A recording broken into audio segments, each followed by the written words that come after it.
Oh, você... Pedrão tá com uma seleção musical essa semana, hein, Pedrão? Na verdade é pra acordar, né, gente? Porque a semana tá uma semana da preguicinha, né? Ainda mais depois do almoço, esse tempo gostosinho, né? Olha como tá chunchulento lá. Chunchulento. Mas é bom, né, Solange? Que o pessoal gostoso. fica juntinho com a gente também. Eu adoro, né? Você fica refrescando aí na sua casa. Tarde, gente. Oi, Luquinha. Oi, Sol. Oi, pessoal. Pois é, esse momento pertinho de você, que é o presente que Deus nos deu. Já vai para 11 anos esse presentaço aí. E a gente espera que seja eterno na sua vida, porque é na nossa. Já está marcado para sempre. Fica aqui com a gente. Esse é o melhor momento do nosso dia, tá juntinho com você. Bora começar o nosso bate-papo, mas bora a gente refletir um pouquinho antes de chamar o nosso entrevistado de hoje. Tem gente que acha que só a fé basta, né? Não é assim, não. Você não deve achar que apenas tendo fé e ficar pensando aí nos seus sonhos que as coisas vão acontecer. Deus não é assim, Deus não é parado. Deus é ação, a vida é ação e reação. Mais cedo ou mais tarde você tem que tomar uma atitude, você tem que tomar uma decisão. Se você está pedindo alguma coisa para Ele, faça a sua parte, haja. A fé é ação. Esse é o nosso toque de quarta-feira. Luquinha vai contar tudo que tem no Falando Nisso hoje, né? Solange, vídeo de crocodilo faz sucesso na internet e delação da Odebrecht deve vir a público em fevereiro. Participe do programa, anote os contatos, faça sua pergunta e utilize também o aplicativo Você na Band Vale. E sexta-feira agora já é nosso sorteio, mas ainda dá tempo de você participar, tá bom? Um kit delicioso da Cooper, curtiu, compartilhou essa foto que tá no Face, você participa para deliciar com a sua família, no café da manhã ou também no lanche da tarde, tá bom? Bora aprender bastante hoje, conversar muito, porque hoje é dia de papo cabeça.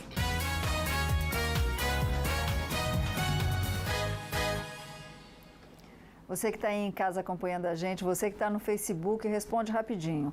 Você sofre de enxaqueca ou tem dores, que é a conhecida fibromialgia, né, Luquinha? Pois é, são dores horríveis, né? Muita gente que participa do programa sempre comenta sobre a fibromialgia.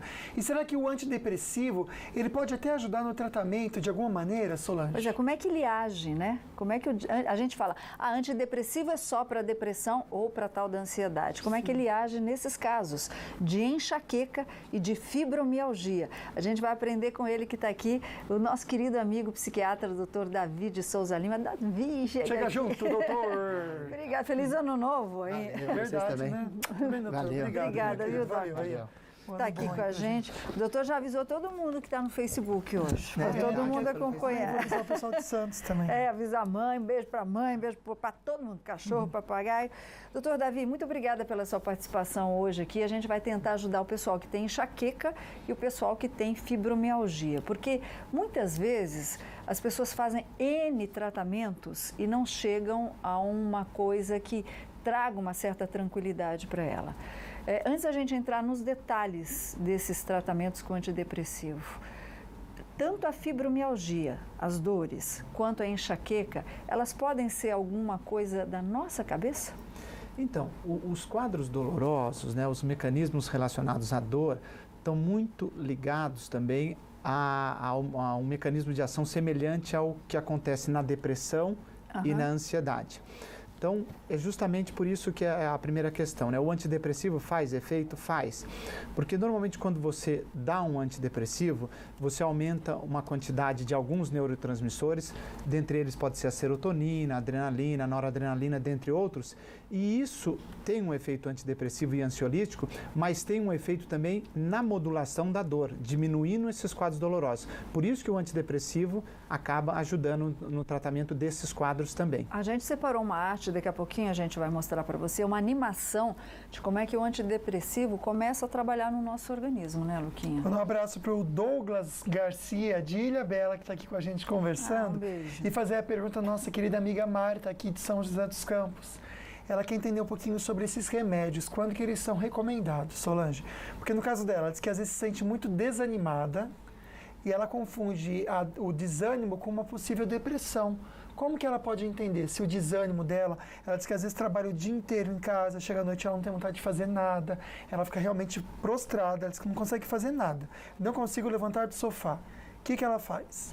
Então, o diagnóstico de depressão ele é dado da seguinte maneira: a pessoa tem que estar triste, desanimada, sem vontade de fazer as coisas, por pelo menos 15 dias seguidos, a maior parte do tempo. Né? Então, o que ela está descrevendo é que assim, ela está trabalhando, ela está fazendo as coisas, chega em casa à noite, está muito cansada, fica... Então, isso não é depressão, isso ela está tendo uma vida, está chegando cansada e tudo mais. Agora, se isso persiste ao longo do tempo e não melhora, aí a gente precisa ficar de olho. Bom, tem bastante pergunta aqui sobre posso largar um tratamento e começar outro? Não, não é nada disso que a gente está falando. A gente está orientando quando o uso do antidepressivo pode ajudar no tratamento de uma enxaqueca e da fibromialgia. Os detalhes a gente vai saber daqui a pouco, Luquinha. Pois é, tem gente perguntando aqui se os medicamentos para uma coisa e outra acabam não se batendo, de repente atrapalhando até o tratamento. Já já o doutor responde aqui pra gente, mas agora bora ficar bem informado com a Solange e também as notícias da redação.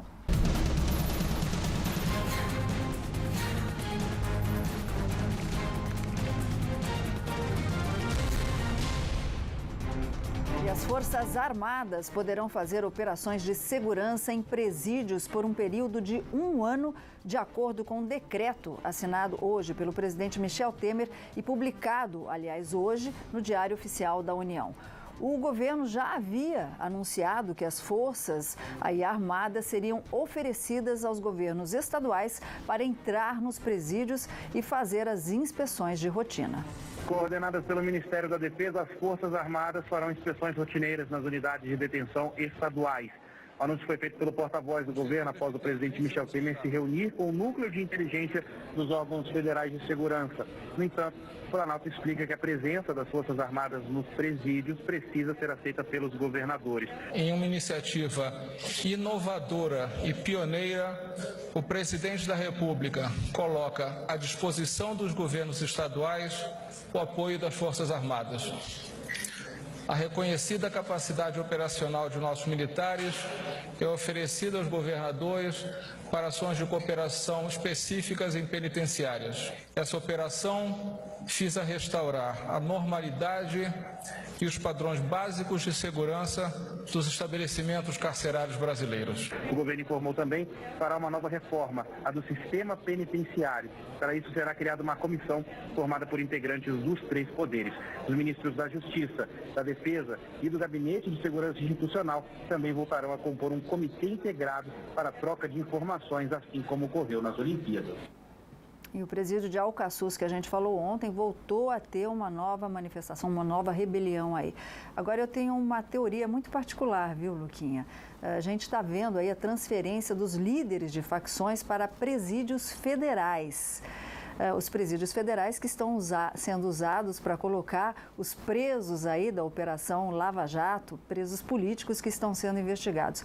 Estão lotando os presídios federais de gente, né?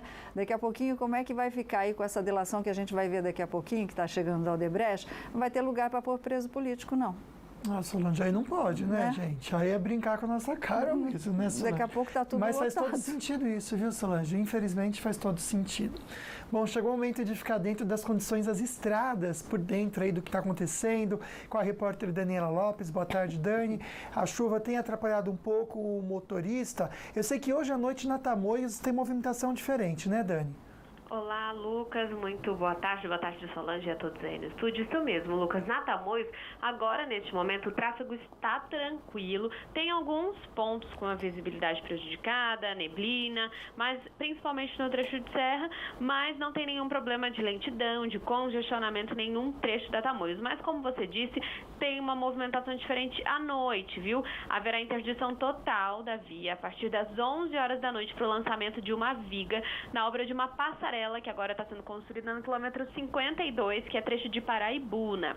A via vai ser totalmente interditada por umas 2 horas a partir das 11 horas da noite, mas antes, às 7 horas da noite, já vai ser implementado o sistema de mão dupla na pista sentido São José dos Campos para a preparação da obra. Então, para evitar transtornos, a orientação é de que o trecho não seja utilizado durante a interdição, viu? Então, o motorista que precisar ir para o litoral, a rota alternativa pode ser pela Mogi Bertioga ou pela pela Oswaldo Cruz, que liga Taubaté a Ubatuba. E Lucas, indo agora para a rodovia Presidente Dutra, neste momento aqui no trecho do Vale a gente também não encontra nenhum ponto de lentidão, nenhum problema. O tráfego está fluindo neste momento normalmente, só vai ter problema mesmo quem estiver indo para São Paulo, mas somente lá na Marginal, em Guarulhos. Lucas.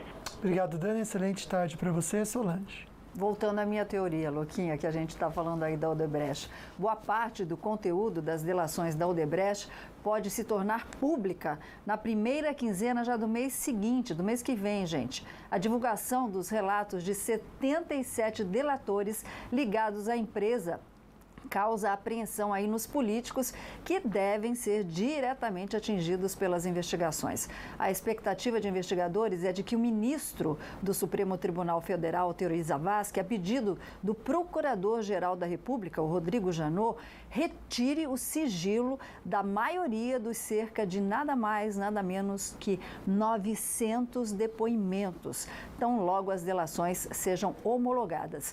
Isso deve ocorrer após o fim do recesso do Judiciário nos primeiros dias de fevereiro. Uma pequena parte do material, no entanto, deverá ser mantida sob sigilo para não comprometer o aprofundamento das investigações. Então, figura do Sérgio Moro que vai voltar aí, né? A gente teve uma trégua nesse período de final de ano, da Lava Jato, comecinho de ano, mas agora em fevereiro chegam essas novas delações. Aí que eu digo, onde vão colocar todos os investigados da Lava Jato? Haja espaço, né, Sol? Bom, terra no Brasil para construir tem, né, Sol? Tem bastante. Com certeza tem, né? Olha, o que não vai dar trégua é a chuva essa semana, que a gente vê agora a nossa previsão do tempo, porque hoje o dia é de dia instável para toda a região. A máxima que a gente percebe em Campos do Jordão é de 23 graus, com chuva prevista também aqui no Vale, máxima de 33 em Bananal e Aparecida. E em São José dos Campos, máxima de 30 graus. Dia quente mesmo, hoje em Ubatuba, a máxima é de 37 graus, mesmo assim o dia quente, tem muita chuva como resposta também. Taubaté hoje a máxima chega a 32, a gente percebe que a temperatura cai um pouquinho, não tanto, chegando a máxima a 28 graus, tanto sexta-feira, 27 domingo, mas com a chuva presente todos os dias, inclusive no final de semana. E um crocodilo gigante, que parece mais um dinossauro, que está chamando a atenção de todo mundo e é de verdade. Olha, e a gente já comenta com vocês, viu? Não sai daí não. Mas hoje também tem dica para você tão importante do Instituto Você. No próximo bloco, vamos falar como você pode melhorar a sua comunicação. Fique ligado.